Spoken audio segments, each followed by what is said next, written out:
온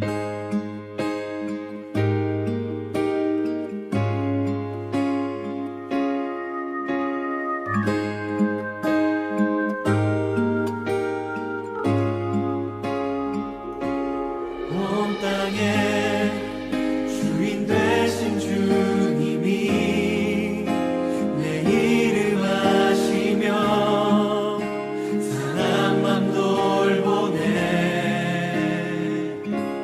어둠을 밝히시는 새벽별 방황하는 내 맘 주의 길 비추시네. 인함이 아닌 주가 행하신 일로 나의 행함이 아닌 오직 주로 인하여 나는 오늘 피었다 지는 이름 없는 꽃과 같네. 바다에 있는 파도 안개와 같지만 주는 나를 붙드시고 부르짖음 들으시며 내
이곳은 주님을 위한 자리, 내가 기도하는 모든 땅 위에서 하나님 예배받을 그날을 고대하네. 한 번 더 고백합니다. 우리는 주의 움직이는 교회, 이곳은 주님을 위한 자리, 내가 기도하는 모든 땅 위에서 하나님 예배받을 그날을 고대하네.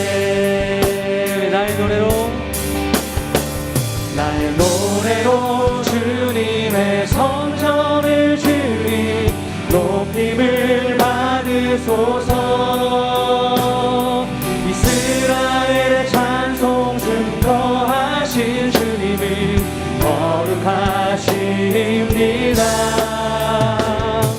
두 손 들어 주님의 보좌를 만들고 온 맘 다해 경배하리. 구름 날개 사이에 임하신 것처럼 내 위에 우리 한 번 더 나의 노래로 주님의 성전을 주리 높임을 받으소서. 이스라엘의 찬송 증거하신 주님을 거룩하십니다. 아멘. 두 손 들어 주님의 보좌를 만들고 온 맘 다해 경배하리. 구름 날개 사이에 임하신 것처럼 내 위에 우리 선포합니다.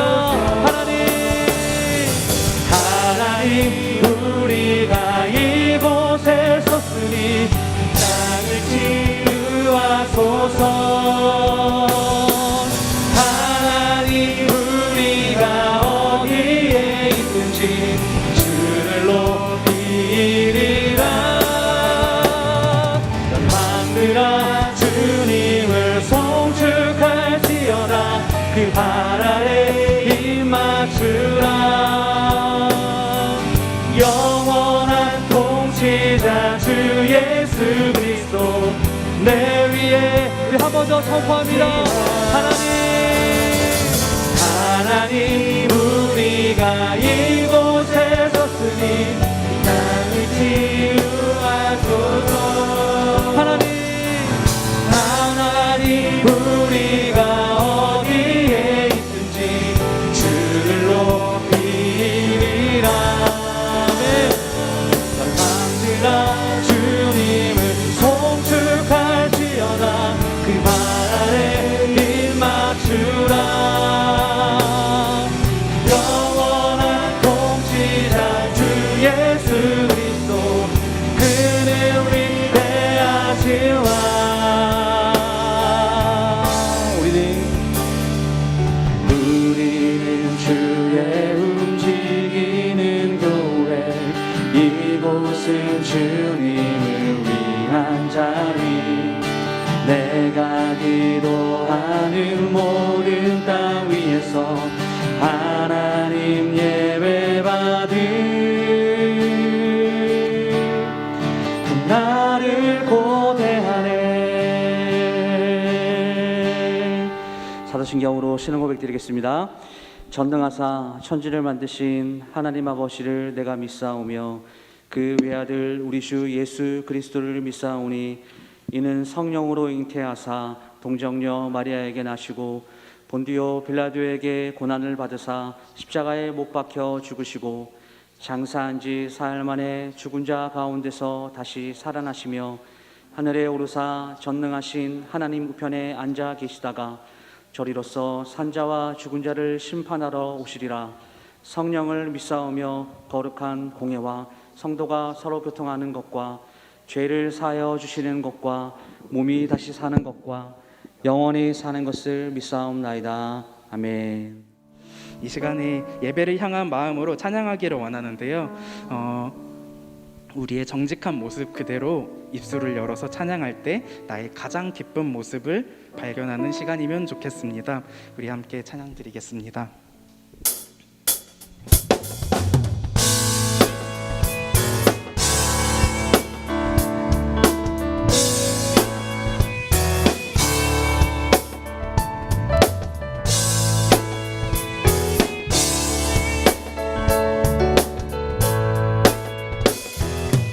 완전한 사랑 보여주신 완전한 사랑 보여주신 구세주 그분 하나요 그 아들 우리에게 주신 하나님 그분 하나요 그 사랑 알기에 그 아들 나는 믿네 날 이끌소서.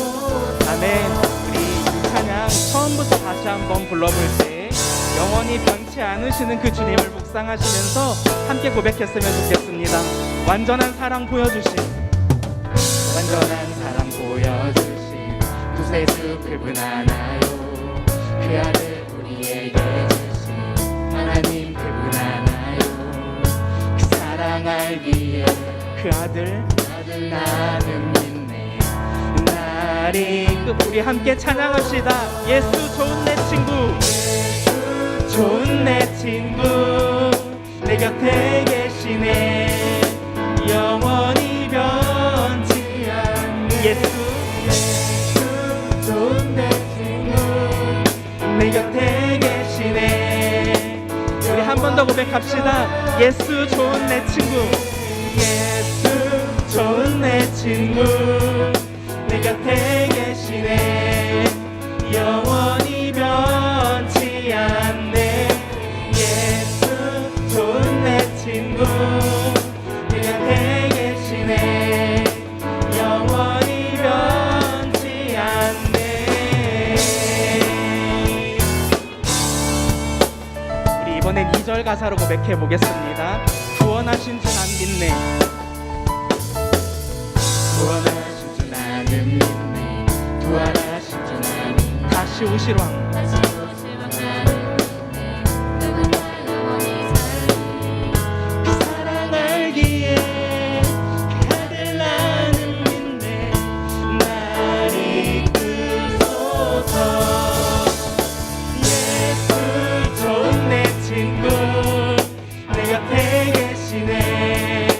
영원히 변치 않네 예수 좋은 내 친구 내 곁에 계시네 우리 한 번 더 예수 좋은 내 친구 예수 좋은 내 친구 내 곁에 계시네 영원히 변치 않네 예수 좋은 내 친구 내 곁에 계시네 영원히 변치 않네.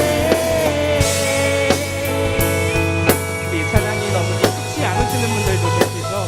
우리 처음에 말씀드렸던 것처럼 영원히 변치 않으신 그 완전하신 주님을 함께 고백했으면 좋겠습니다. 이번에 같은 가사로 한번 고백해 보겠습니다. 영원히 변치 않네 영원히 변치 않네 영원히 변치 않네 영원히 변치 않네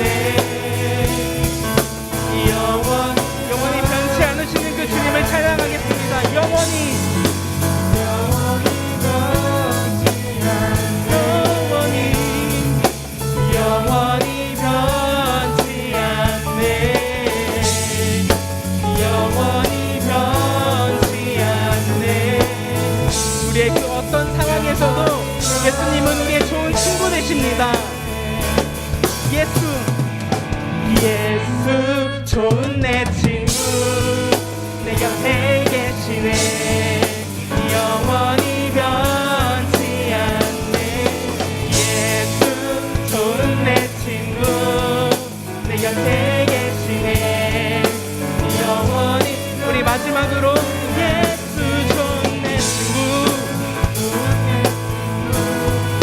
내 곁에 계시네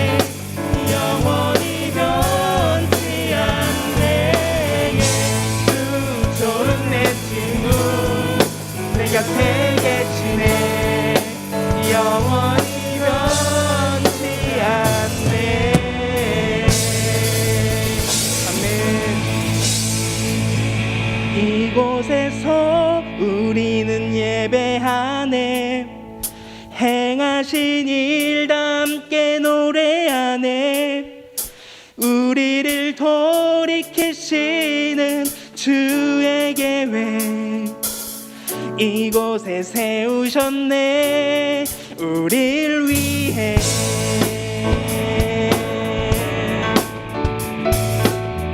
네, 우리 처음부터 함께 고백하겠습니다. 모두 나와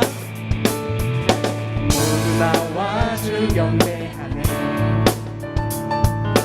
인도하신 부르심 따라 우리의 힘과 계획을 내려놓고 주님만 바라보네. 생명 주신 주 우리 함께 허물과 죄 고백함으로 주님의 얼굴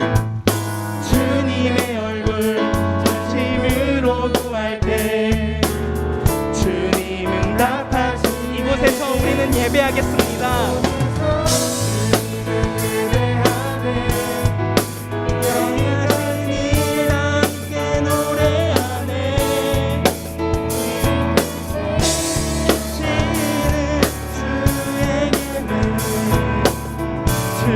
앞에 나올 때 이곳에서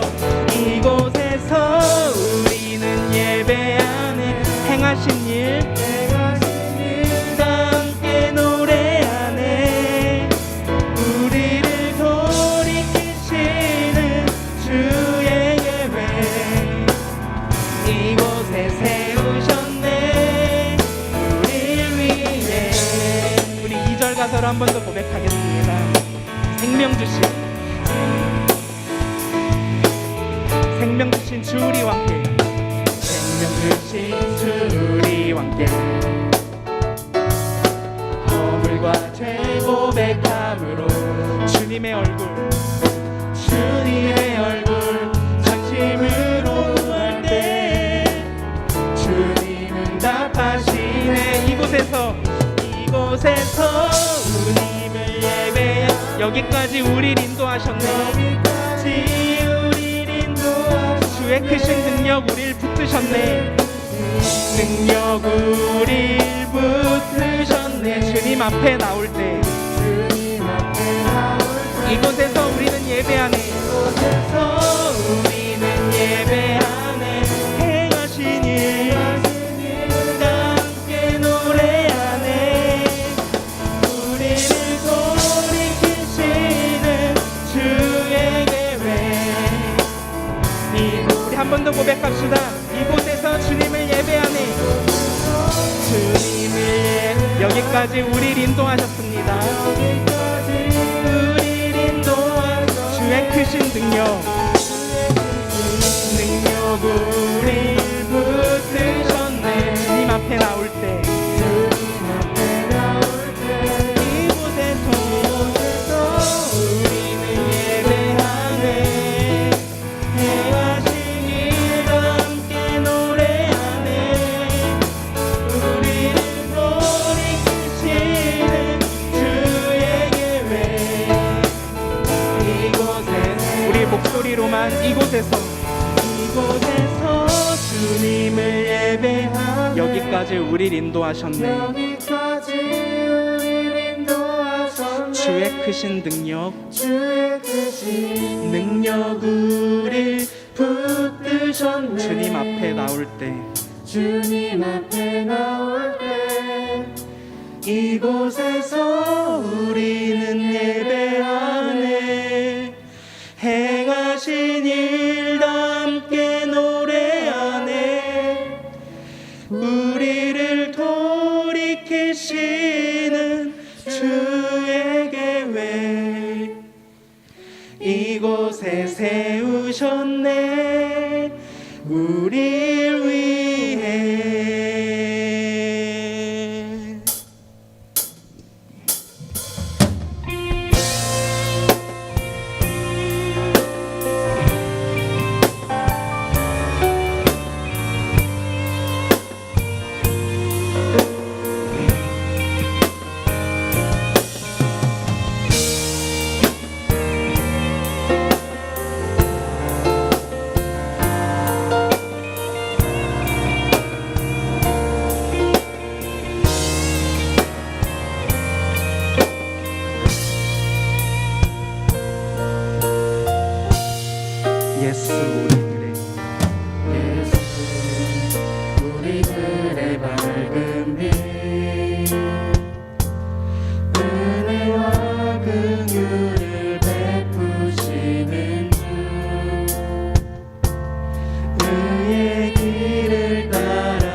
주 하나님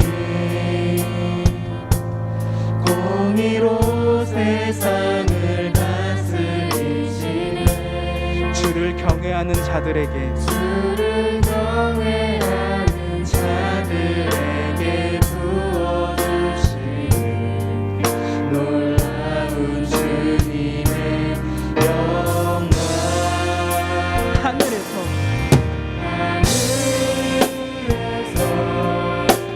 찬란하게 빛나는 주의 영광 이 땅에 오셨네 어둠을 밝히고 새 생명 주시네 영원히 빛나는 나의 예수님 높이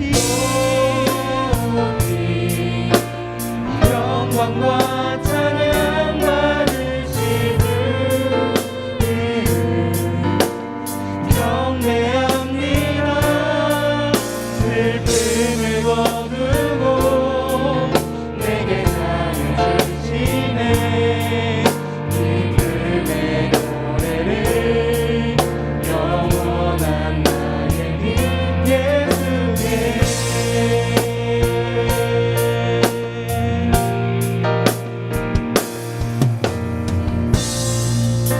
우리 처음부터 다시 한번 고백하겠습니다.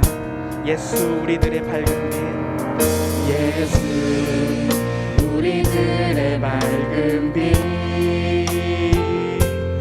은혜와 긍휼을 베푸시는 주 의의 길을 따라가는 의의 길을 따라가는 주의 자녀들에게 항상 밝은 빛을 비추시네 그는 구원의 주 하나님 그는 구원의 주 하나님 공의로 세상을 다스리시네 주를 경외하는 자들에게 주를 경외하는 자들에게 부어주시는 놀라운 주님의 영광 우리 함께 찬양합시다. 하늘에서 찬란하게 빛나는 주의 영광 이 땅에 오셨네 어둠을 밝히고 새 생명 주시네 영원히 빛나는 나의 예수님 높이 영광과 찬양 받으실 그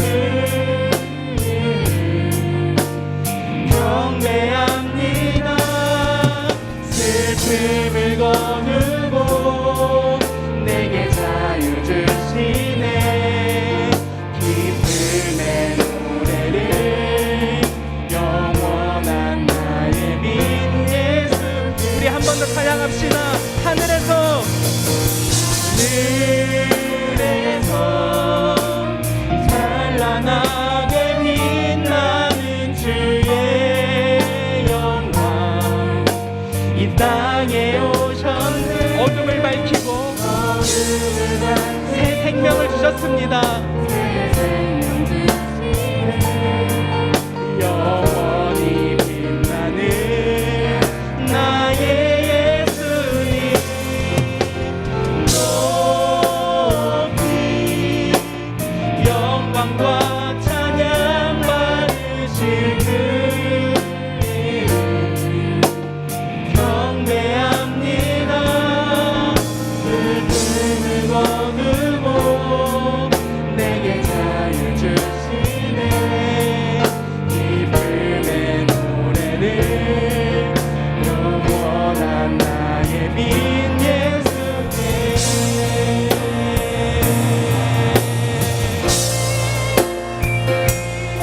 말씀으로 우리를 부르시고 찾으시는 주님 예배 자리에 나온 청년들의 얼굴을 기억하시며 우리의 찬양 소리 우리를 들으시옵소서.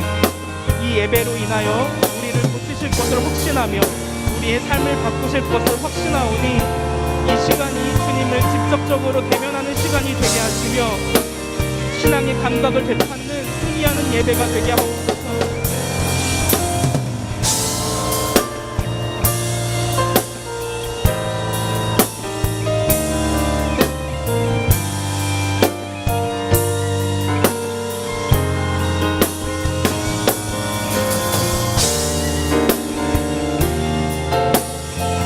주님을 경외하는 마음으로 마지막으로 한 번 더 고백하겠습니다. 우리 함께 찬양합시다. 하늘에서 찬란하게 빛나는 주의 영광 이 땅에 오셨네. 어둠을 밝히고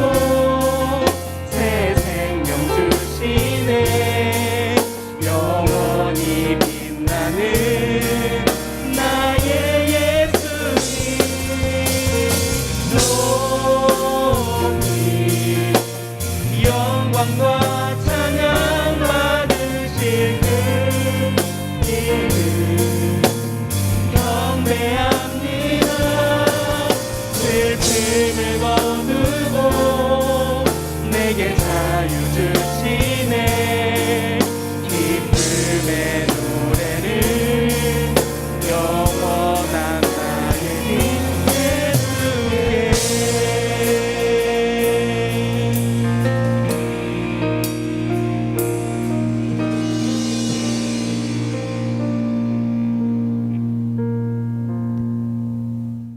기도하겠습니다. 만왕의 왕이시며 온 세상을 창조하시고 통치하시는 전능하신 주님, 거룩하고 복된 주일을 맞이하여 살아계신 하나님을 예배할 수 있도록 한량없는 은혜를 베풀어 주시니 감사를 드립니다. 죄와 사망의 권세 아래에 세상에 굴복하여 종로를 타였던 저희들을 예수 그리스도의 십자가의 보혈과 부활의 능력으로 구속하셔서 하나님 나라의 백성으로 삼아주신 은혜에 진심으로 감사를 드립니다. 무엇보다도 저희들을 성령과 피로 거듭나게 하셔서 하나님의 영을 모시는 성전된 존재로 변화시켜 주셔서 매일의 삶 속에서 살아계신 주님을 마음의 중심에 모시면서 주님과 동행하며 살게 하여 주시니 감사를 드립니다. 간절히 바라옵기는 저희들의 모든 생활 속에서 자신의 힘과 노력을 의지하는 육신의 모습을 온전히 십자가에 못 박고 저희들의 심령에 거하시는 예수님의 이름으로만 살아가는 모든 성도들 되게 하여 주시옵소서. 지난날의 삶 속에서 연약한 육신의 생각과 마음으로 살았던 저희들의 모습을 돌아보며 주님 앞에 전심으로 회개하며 나아갑니다. 다시 한번 주님 안에 거하기에 힘쓰는 저희들 되게 하여 주시옵고 저희들의 심령 속에 살아계시는 주님의 능력에 의지하여 살아가는 귀한 성도들 되게 하여 주시옵소서.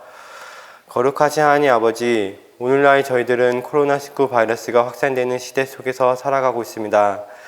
코로나19에 대비한 여러 정책들을 내놓으면서 위기를 극복하기 위하여 애쓰는 모습을 보이고 있습니다. 그러나 하나님 아버지, 참으로 안타까운 현실은 코로나 방역으로 인한 정책으로 인하여 주님의 백성들이 예배당에 나와 예배를 드리기가 어려운 상황이 되었다는 것입니다. 온라인 매체를 활용하여 가정과 각자의 삶 자리에서 예배를 참여하고는 있지만 이 또한 주님을 참되게 예배하는 데 있어서 많은 장애가 있음을 경험하기도 했습니다. 오직 주님만이 현재의 코로나19 바이러스를 소멸시켜서 이 모든 어려움을 종식시켜 주실 유일한 분이심을 다시 한번 확신합니다. 살아계시는 하나님 아버지, 하나님을 두려워할 줄 모르는 이 세상 속에서 믿음을 지켜 나아가는 주님의 백성들에게 힘과 능력을 더하여 주시고 담대한 마음과 뜨거운 열정도 허락하여 주시옵소서. 그래서 이 어두운 세상 속에서 예수 그리스도의 빛을 드러내므로 복음으로 세상을 살리고 교회를 살리고 사람을 살리는 귀한 사역을 온전히 감당하게 하여 주시옵소서. 이를 위하여 주님께서는 이 땅에 주님의 몸된 교회를 세우신 줄로 믿습니다. 거룩하신 주님을 예배하는 이 시간에 살아계신 하나님을 대언하는 이성현 목사님께 성령의 충만한 기름을 부어주시옵소서. 선포되는 귀한 말씀을 통하여 함께 예배하는 성도들이 주님의 귀한 음성을 듣게 하시며 그 음성을 마음으로 믿고 모든 생활 속에서 주님께서 주신 마음으로 온전히 준행해 나아갈 수 있도록 인도하여 주시옵소서. 그림으로 수련회로 3번의 주일 특별 예배가 진행됩니다. 예배 가운데 주님의 임재가 가득하게 하여 주시옵소서. 보이지 않는 곳에서 애쓰고 수고하는 임원, 찬양팀, 목장들의 손길을 기억하여 주시옵고 하늘에 충만한 복을 내려 주시옵소서. 주님께 감사와 찬양과 영광을 돌려드리며 예수님의 이름으로 기도드렸사옵나이다. 아멘.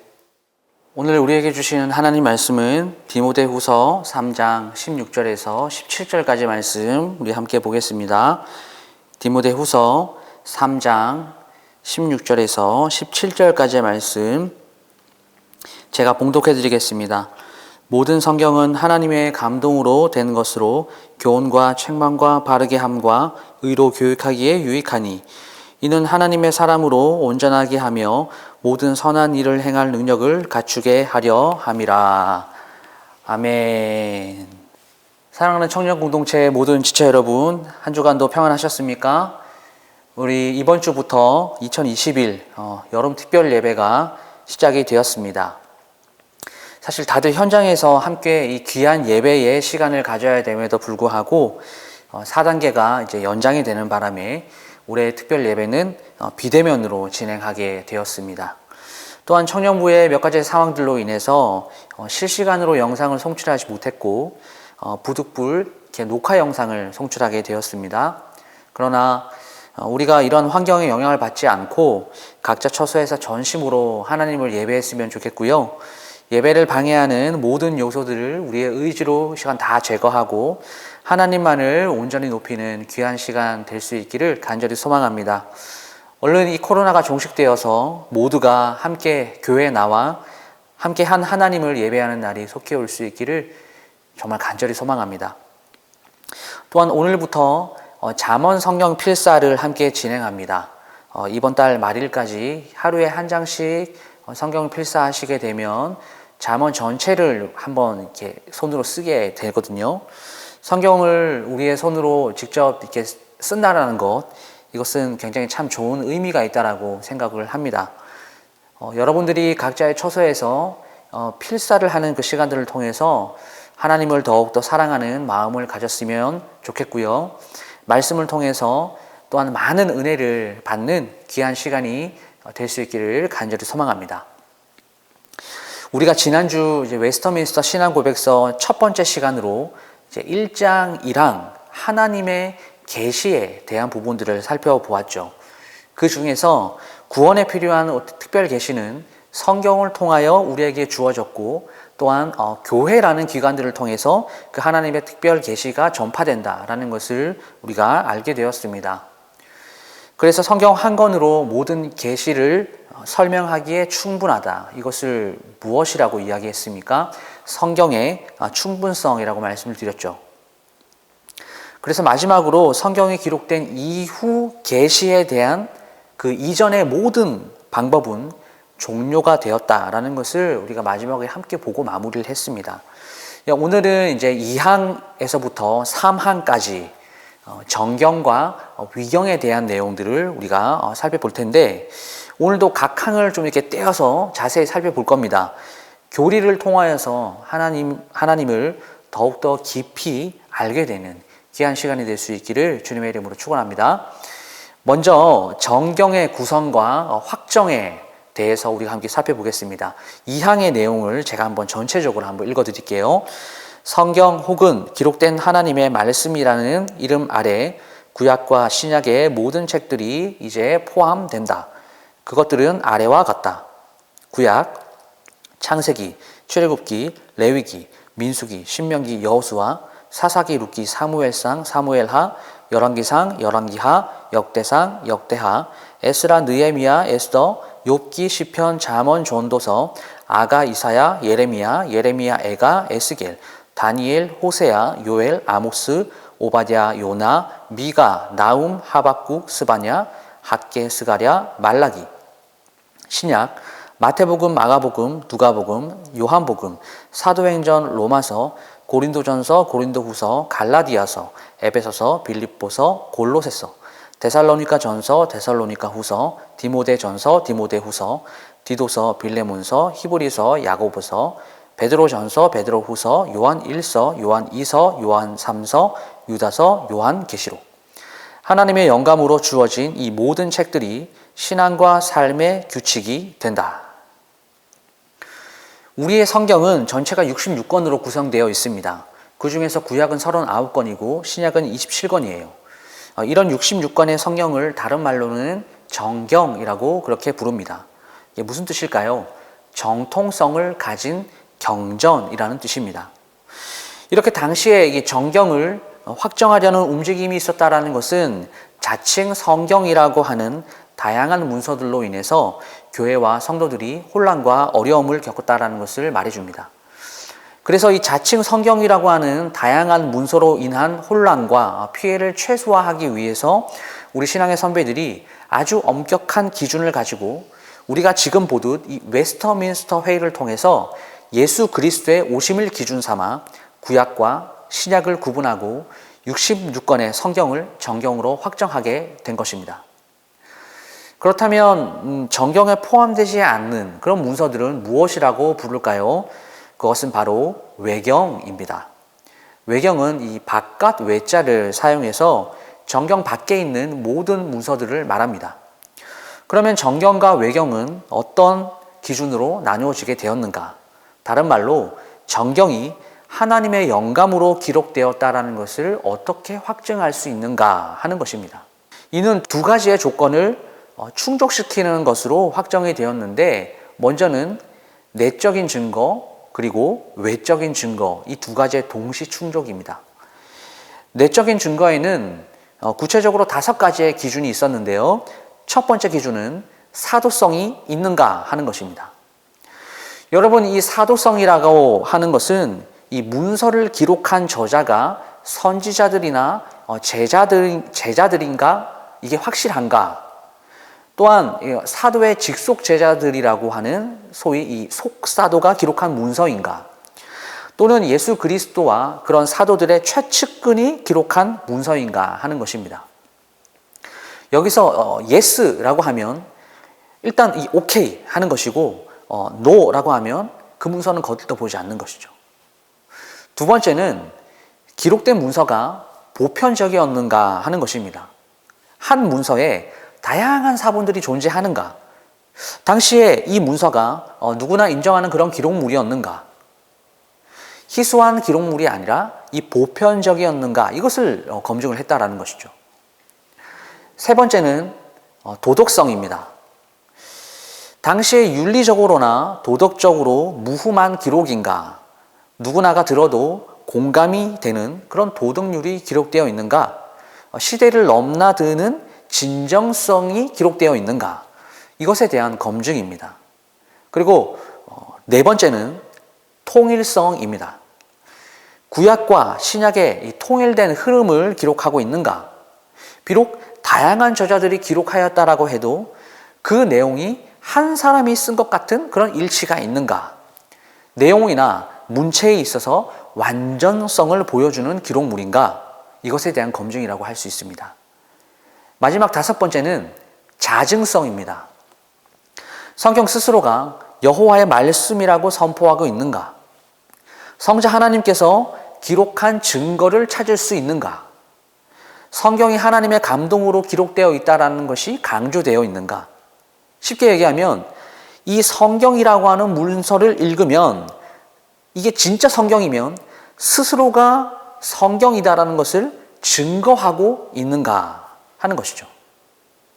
이어서 외적인 증거는요, 그 문서를 읽을 때 무조건적으로 드러나게 되어 있는 그 사실에 입각한 것입니다. 첫 번째는 역사성입니다. 성경에 현존하는 지명이나 이름, 그리고 고고학적 흔적이 포함되어 있는가 하는 것이죠. 왜? 성경이 공상과학 소설을 쓰면 안 되잖아요. 역사와 문화, 그리고 언어 등 이 모든 것에 대한 검증이 있어야 했습니다. 두 번째는 과학성입니다. 우주과학이 발달할수록 성경의 기록이 과학보다 더 앞서다는 것을 보여준다라는 것이죠. 마지막 세 번째는 신령성입니다. 인간의 지혜로도 알 수 없고 초자연적인 은혜로 알 수 있는 진리를 가르쳐주고 있다는 것입니다. 태초와 종말의 세계, 그리고 금생과 내생의 삶과 죽음에 대해서 이야기하고 있다는 것이죠. 인간의 죽음과 구원에 이르는 영생에 관한 내용도 기록하고 있습니다. 이러한 외적인 증거, 내적인 증거의 기준을 가지고 정경을 구분하였고, 정경으로 인정받지 못한 모든 문서들을 외경이라고 분류를 했던 것입니다. 이러한 66권의 정경, 즉 성경은 하나님의 영감으로 기록이 되었고, 성경은 우리 삶의 규범, 규칙이 됩니다. 이러한 정경, 즉 구약과 신약은 그렇다면 언제 공인이 되어서 확정이 되었을까요? 먼저 구약을 39권으로 공인한 것은 AD 90년 얌리아 랍비 회의를 통해서입니다. 이것은 유대인들에 의해서 공인이 된 것입니다. 우리도 이 회의의 결과를 받아들여서 구약을 39권으로 받아들이고 있습니다. 중요한 것은 예수님도 이 39권의 구약을 인정하셨다는 것입니다. 그런데 유대인들보다는 우리가 더 좀 완전하죠. 왜 그렇습니까? 신약 27권까지 성경으로, 정경으로 받아들이기 때문입니다. 누가복음 24장 44절 말씀 보시면 또 이르시되 내가 너희와 함께 있을 때에 너희에게 말한 바 곧 모세의 율법과 선지자의 글과 시편에 나를 가리켜 기록된 모든 것이 이루어져야 하리라 한 말이 이것이라 하시고, 이 말은 사실 예수님께서 제자들에게 하신 말씀입니다. 이것이 의미하는 것은요, 예수님도 구약성경을 지지하셨다라는 것이에요. 모세의 율법은 모세오경을 말하죠. 그리고 선지자의 글은요, 선지서를 말합니다. 그리고 시편은 시편을 말하고, 예수님도 구약을 부인하지 않으셨다라는 것이에요. 예수님이 구약을 인정하셨다라는 그 증거는 성경에서 또 찾아볼 수가 있습니다. 누가복음 11장 50절에서 51절까지 말씀을 제가 봉독해 드리겠습니다. 창세기 이후로 흘린 모든 선지자의 피를 이 세대가 담당하되 곧 아벨의 피로부터 제단과 성전 사이에서 죽임을 당한 사가랴의 피까지 하리라. 내가 너희에게 이르노니 과연 이 세대가 담당하리라. 네, 이것도 예수님께서 하신 말씀인데요. 여러분, 아벨이 어디서 등장하나요? 아벨은 창세기 4장 말씀에 등장합니다. 근데 이 사가랴라고 하는 이 이름은 아마 여러분들께서 생소하실 거예요. 이 사람은 성경 어디서 등장하냐면요, 역대기서에서 등장합니다.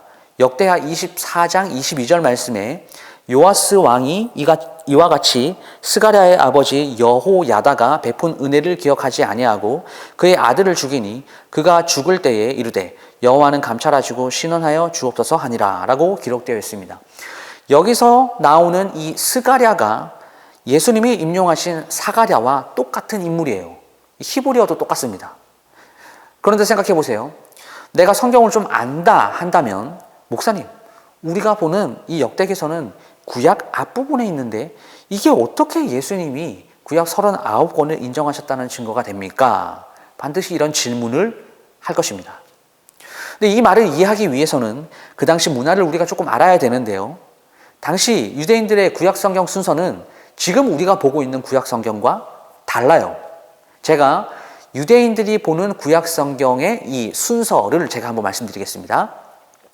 창세기, 출애굽기, 레위기, 민수기, 신명기, 여호수아, 사사기, 사무엘, 열왕기, 이사야, 예레미야, 에스겔, 호세야, 요엘, 아모스, 오바댜, 요나, 미가, 나훔, 하박국, 스바냐, 학개, 스가랴, 말라기, 시편, 욥기, 잠언, 룻기, 아가, 전도서, 예레미야에가, 에스더, 다니엘, 에스라, 느헤미야, 역대기. 그리고 우리 기독교가 보고 있는 이 구약 성경 순서는 우리가 너무나 잘 알고 있는 순서죠.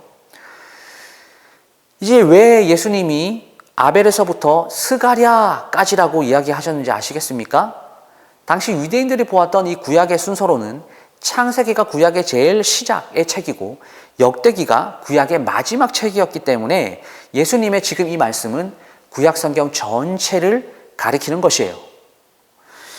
유대인의 그 성경을 정경으로 예수님이 인정하셨다라는 것입니다. 지금 우리가 보고 있는 성경은 히브리 성경이 히브리어로 기록되어 있는 성경이 헬라어로 번역이 될 때 순서를 다시 재정비하여서 지금의 순서로 배열이 되었습니다. 여러분, 이것이 구약의 이야기예요. 그렇다면 신약은요?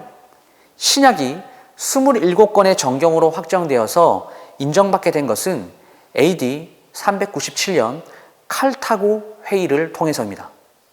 어떻게요? 앞서 말씀드렸던 내적인 증거, 외적인 증거를 통해서 말이죠. 그러면 신약 성경에서는 성경을 무엇이라고 이야기하고 있는가? 베드로후서 1장 20절에서 21절까지의 말씀을 보시게 되면 먼저 알 것은 성경의 모든 예언은 사사로이 풀 것이 아니니 예언은 언제든지 사람의 뜻으로 낸 것이 아니요 오직 성령의 감동하심을 받은 사람들이 하나님께 받아 말한 것임이라. 베드로 사도는 자신의 서신서에서 성경을 예언이라고 규정하고 있습니다.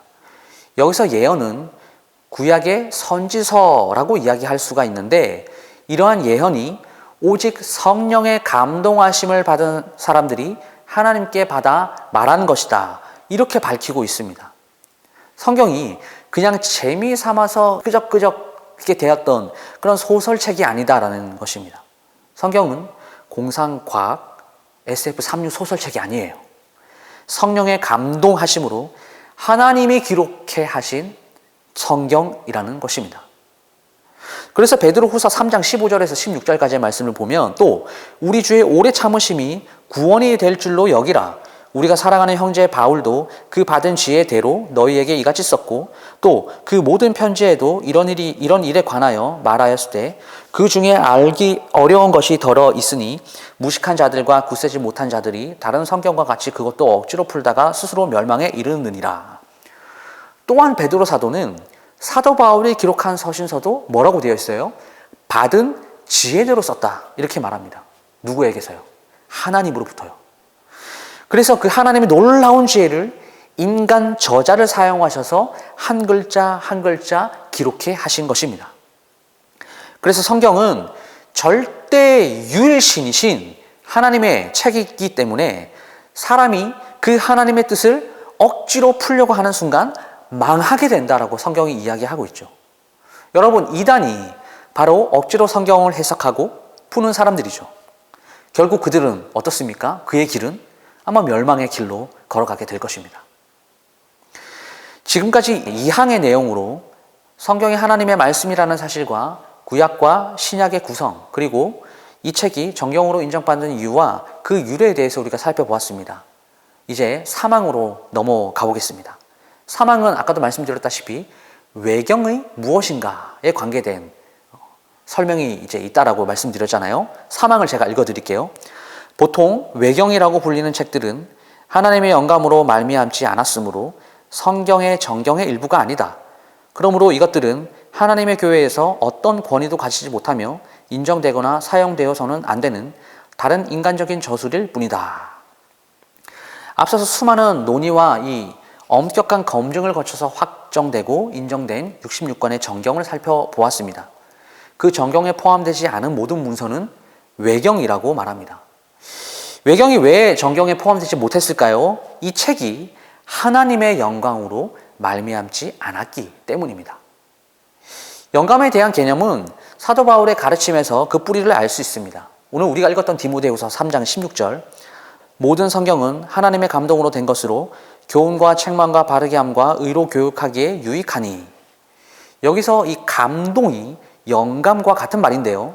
문자적으로는 하나님께서 숨을 불어넣으신이라는 뜻입니다.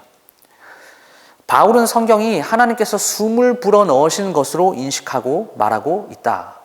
그래서 교회에 전통적으로 내려오는 이 영감론은요, 성경의 문서들은 인간 저자에 의해서 기록이 되었을지라도 단순히 그들의 회상들을 기록해 놓은 것이 아니라 성령의 감독하에서 계시의 대리자로서의 임무를 수행한 것을 말합니다. 성령이 그들을 어떻게 영감하셨는가? 그것까지는 우리가 알지 못합니다. 하지만 대리자로서의 임무를 수행시키실 때 단순하게 이렇게 로봇처럼 하나님께서 말씀하시는 것을 이렇게 받아 적는 방법으로 사용하시지 않았어요. 그 이유는 모든 성경이 사용된 어휘가 다르고 문법 구조들도 다 다르기 때문입니다. 그러니까 이것이 의미하는 것이 무엇이겠습니까? 하나님의 영감으로 기록된 성경은 인간 저자들의 개개인의 그런 문체와 독특한 특징까지도 사용하셔서 일하셨다라는 것입니다. 그러므로 하나님의 영감으로 성경이 기록되었다라는 것은 인간이 성경을 저술하는 동안 성령께서 그들이 기록한 것을 오류 없이 실제로 하나님의 말씀 자체임을 보증하셨다라고 말할 수 있습니다. 하나님의 영감으로 된 것이 아닌 문서는 모두 외경이다라고 말씀을 드렸죠. 이 외경이라고 불리우는 문서는요, 처음에는 정경으로 인정받지 못했는데 1546년 트렌트 종교회의 제4차 모임에서 하나님의 영감으로 기록된 정경에 이 외경을 포함시키는 죄를 범하게 되었고, 카톨릭에서 이것을 받아들이게 되어 그래서 우리가 가지고 있는 66권의 정경에다가 외경까지 정경으로 인정하게 되는 결과를 낳았습니다. 그러나 우리 기독교에서는 외경을 정경으로 인정하지 않습니다. 왜 그런지 제가 지금 몇 구절의 외경의 성경 본문을 제가 말씀을 드릴 텐데, 이것을 보면 왜 기독교가 이 외경을 정경으로 인정하지 않았는지를 좀 정확하게 알 수 있어요. 제가 몇 구절만 좀 소개시켜 드릴게요. 에티오피아 에녹서 제6장 1절과 2절 말씀입니다. 그 무렵 사람의 자손이 계속 번성하여 아주 아름다운 미인의 딸들이 태어났다. 이것을 본 천사들, 즉 하나님의 아들들은 그 여자들에게 미혹되어 저 사람의 딸들 중에서 각자 아내를 택하여 아들을 낳기로 하자라고 서로 말하였다. 7장 1절부터 4절입니다. 그들은 각자 한 여자를 택하여 아내로 삼고 이와 관계하며 교섭하기 시작했다. 또 여자들에게 의료와 저주를 가르치고 약초의 뿌리와 관목의 절단 방법을 가르쳤다. 그 여자들은 잉태하여 어처구니 없게도 모두 키가 3,000 큐빗이나 되는 거인을 낳았다. 그들은 모든 인간이 땀 흘려 수확한 열매를 하나도 남김없이 먹어버렸으므로 인간은 이제 그들을 더 이상 양육할 수 없게 되고 말았다. 그러자 거인들은 인간을 잡아먹으려고 인간들에게 눈길을 돌렸다. 여러분, 이 내용은 창세기 6장 2절 말씀에 대한 외경입니다. 우리가 받아들인 정경은 하나님의 아들들이 사람의 딸들의 아름다움을 보고 자기들이 좋아하는 모든 여자를 아내로 삼았다, 이렇게 기록을 하고 있어요. 그러니까 이에 대한 전통적인 해석은 하나님의 아들들은 하나님의 언약 백성의 계보를 말하고, 그리고 사람의 딸은 이방 여인을 말합니다. 그러니까 뭡니까? 하나님의 선택받은 하나님의 사람들의 윤리적인 타락을 지금 말하고 있는 것입니다. 그런데 이것을 외경에서는 뭐라고 얘기해요?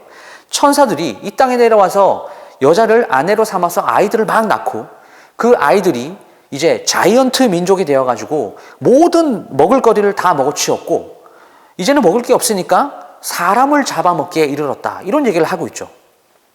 여러분, 이 영화 속에서나 나올 법한 이야기 아닙니까? 이렇게 실제 에녹서가 바탕이 되어서 만들어진 영화가 뭐가 있어요? 토르, 그리고 노아가 있고요. 마리아 복음서가 바탕이 되어서 만들어진 영화는 막달라 마리아라는 영화가 있습니다. 여러분, 이러한 영화는 우리가 인정하는 정경에 기반을 두고 있지 않기 때문에 건전하지 않아요. 영화를 보게 되면 뭔가 이렇게 불편한 마음이 생겨요. 내가 배운 성경과는 좀 다른데? 이런 생각이 듭니다. 그렇기 때문에 성경이 기반된 영화도 사실상 잘 살펴보고 우리가 봐야 되는 것이에요. 그렇다면 외경이 왜 정경으로 인정받지 못했을까요? 다시 말해, 우리 기독교 교회들이 외경을 거부하는 이유가 무엇이겠습니까? 첫 번째, 하나님의 계시를 위탁받아 충실하게 믿음을 지켜온 유대인들이 이를 신성한 권위를 지닌 책으로 인정한 적이 단 한 번도 없어요. 두 번째, 외경으로 분류되는 문서는 히브리어로 기록되어 있는 것이 아니라 헬라어로 기록이 되어 있고, 그 저자들은 모두 말라기 시대 이후의 사람들이기 때문입니다. 그리고 세 번째, 예수님은 물론 사도들조차도 외경의 문서들을 인용하지 않았습니다. 신약 성경 가운데 이 책들이 존재한다라고 암시하는 그런 성경 구절은 단 한 구절도 없어요. 네 번째, 외경으로 분류된 문서들은 많은 오류가 있고요, 미신이 있고요, 부도덕한 요소가 들어 있습니다. 이러한 이유로 외경은 정경에 포함되지 못했고 교회 안에서 그 어떤 권위도 가지지 못하고 인정되거나 사용되어져서는 안 된다라는 것이 오늘 웨스터민스터 신앙고백서 제1장 3항의 내용입니다. 그렇다면 이제 이 외경, 정경으로 인정받지 못하는 이 외경을 우리가 어떻게 바라보아야 하는가? 실제로 우리 신약 성경의 유다서라고 하는 성경은요, 외경으로 분류되어 있는 이 에녹서를 인용하고 있어요. 이 때문에 유다서의 저작설과 이 정경설에 의심을 가지는 사람들이 참 많습니다. 마지막으로, 그렇다면 이렇게 성경에 인용된 이 외경은 우리가 어떠한 관점으로 바라보는 것이 옳은가 하는 것을 살펴보고 오늘 설교를 좀 마무리하려고 합니다. 유다서 1장 9절 말씀을 보시면요, 천사장 미가엘이 모세의 시체에 관하여 마귀와 다투어 변론할 때에 감히 비방하는 판결을 내리지 못하고 다만 말하되 주께서 너를 꾸짖으시기를 원하노라 하였거늘. 여러분, 이 구절은요, 에녹서에 보면 모세 승천기라는 게 나와요. 그 부분의 구절이 인용되었습니다. 이 유다서가 기록될 이 시기는 신약 성경의 어떤 정경이 확정되지 않은 시기였기 때문에 이 에녹서의 모세 승천기는 당시 많은 사람들에게 알려진 이야기였습니다. 사실 야고보의 형제인 유다가 이것을 기록할 때에 에녹서를 인용하면서까지 뭔가 지금 이야기를 하고 있는 것은 분명한 영적 진리를 확실하고 이해하기 쉽게 설명하기 위한 목적으로 그렇게 한 것입니다. 여러분, 외경에 나오는 이 에녹서의 모세 승천기는 모세가 살인자라는 이유로 그 시신에 대한 치리권을 사탄이 주장을 했으나 영적 권능으로 얼마든지 사탄을 야단칠 수 있는 천사장 미가엘도 사탄을 회방 고소하지 않고 하나님께 위임했다라고 말하는 것이 모세 승천기예요. 우리가 자세하게 봐야 될 것은 이 본 구절의 앞뒤 문맥까지를 보고 이 오늘 유다서 1장 9절 말씀을 봐야지 왜 유다가 지금 에녹서를 가지고 들어와서 이렇게 인용을 하고 있는가, 이것을 알 수 있다라는 겁니다. 지금 유다는요, 그 당시에 거짓 교사들을 지금 꾸중하고 있습니다. 영적 권능이 충만했던 그 천사장 미가엘조차 악의 원흉인 사탄에게 회방하는 판결을 내리지 않았는데 거짓 교사들은, 너희들은 아무에게나 판결하고 아무에게나 정죄하고 비판하고 있다. 지금 이것을 설명한 것이다. 그들이 그렇게 함으로써 율법의 권위를 업신여기고 하나님의 영광을 회방한다라고 지금 따끔하게 야단치고 있는 것이죠. 그러니까 무슨 말이에요? 왜 에녹서의 모세 승천기를 가지고 왔습니까? 함부로 다른 일을 판결하지 말라라고 하는 이 영적인 진리를 강조하는 것. 이것 때문에 지금 유다가 에녹서를 가지고 온 거예요. 근데 이런 예가 유다서에 또 발견이 됩니다. 유다서 1장 14절에서 16절까지의 말씀 제가 읽어드릴게요.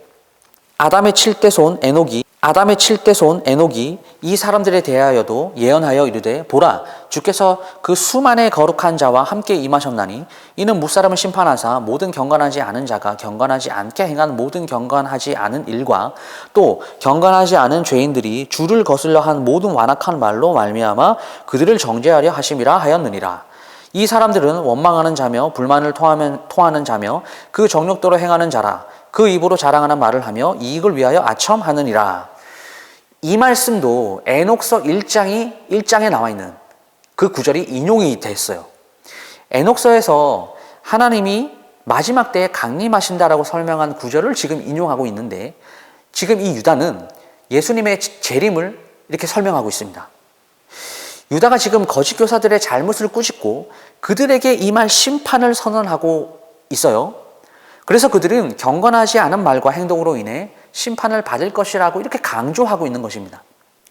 이 출애굽한 이스라엘 백성들이 광야에서 하나님께 원망했다라는 이 에녹서의 기록으로 유다는 이 거짓 교사들이 이스라엘처럼 하나님의 뜻을 따르지 않고 자기 정욕대로 말하고 있는 이런 행동을 지금 야단치고 있다라는 것이죠.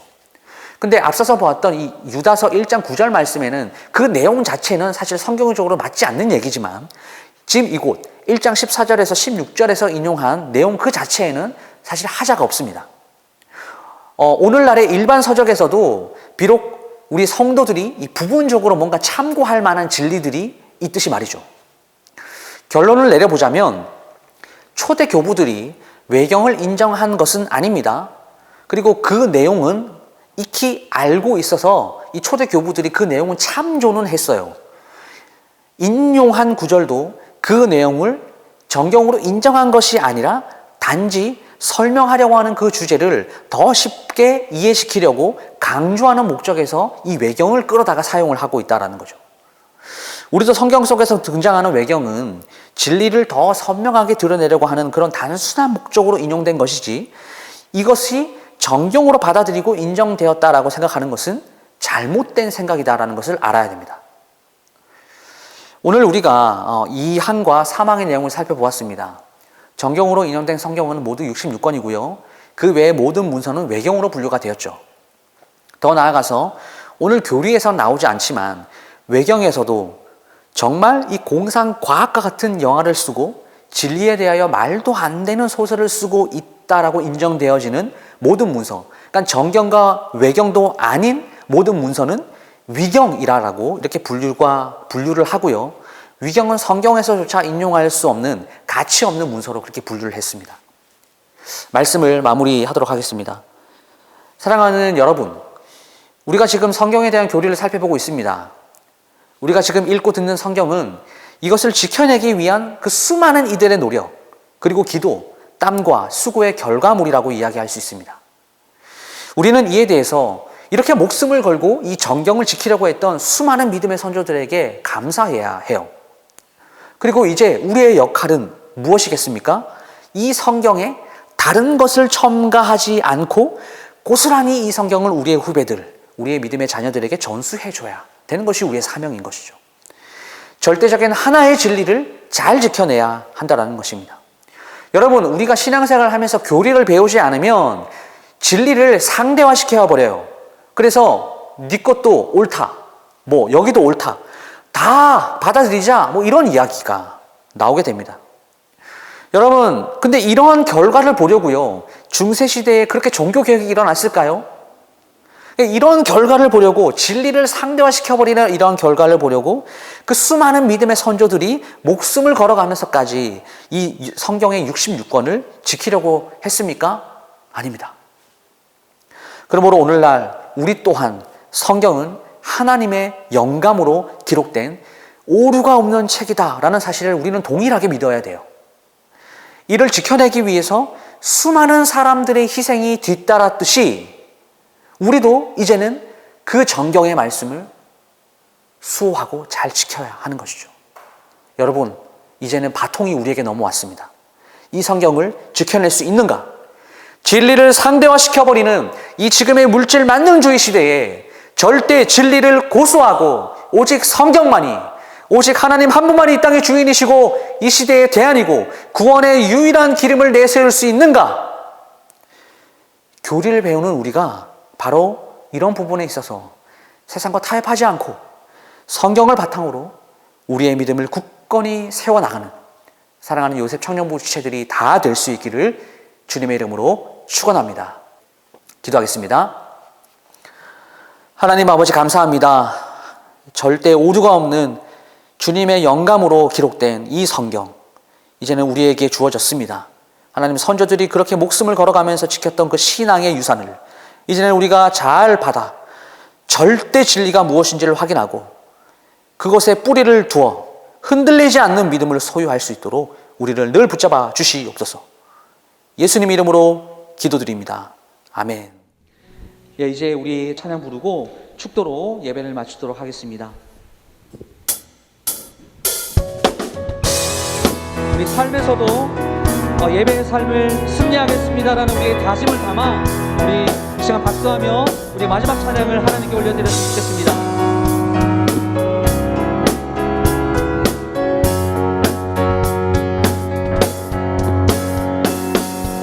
함께 찬양할게요. 주님 뜻대로 살기로 했네. 주님 뜻대로 살기로 했네. 살기로 했네. 주님 뜻대로 살기로 했네. 우리 이렇게 살기로 결단합시다. 주님 뜻대로 살기로 했네.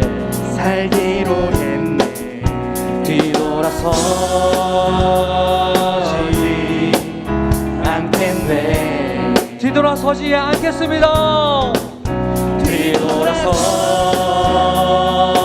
뒤돌아서지 않겠네. 이렇게 선포합니다. 어떠한 시련이 와도 수많은 유혹 속에도 신실하신 주님 약속 나 붙들리라. 아멘. 세상이 이해 못하고 우리를 조롱하여도 신실하신 주님 약속 나. 우리 한 번 더 고백할게요. 어떠한 시련이 와도 수많은 유혹 속에도 신실하신 주님 약속 나 붙들리라. 세상이 이해 못하고 우리를 조롱하여도 신실하신 주님 약속만 붙들리라. 결코 돌아서지 않으리.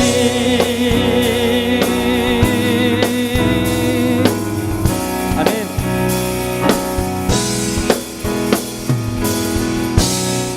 이제는 우리 주 예수 그리스도의 은혜와 하나님의 사랑과 성령님의 교통하심이 성경을 잘 지키고 수호하여 더욱더 믿음의 사람으로 온전히 세워지길 소망하는 여기 머릿속에 있는 모든 요셉 청년부 지체들 머리 위에 이제로부터 영원토록 함께 하시기를 간절히 축원하옵나이다.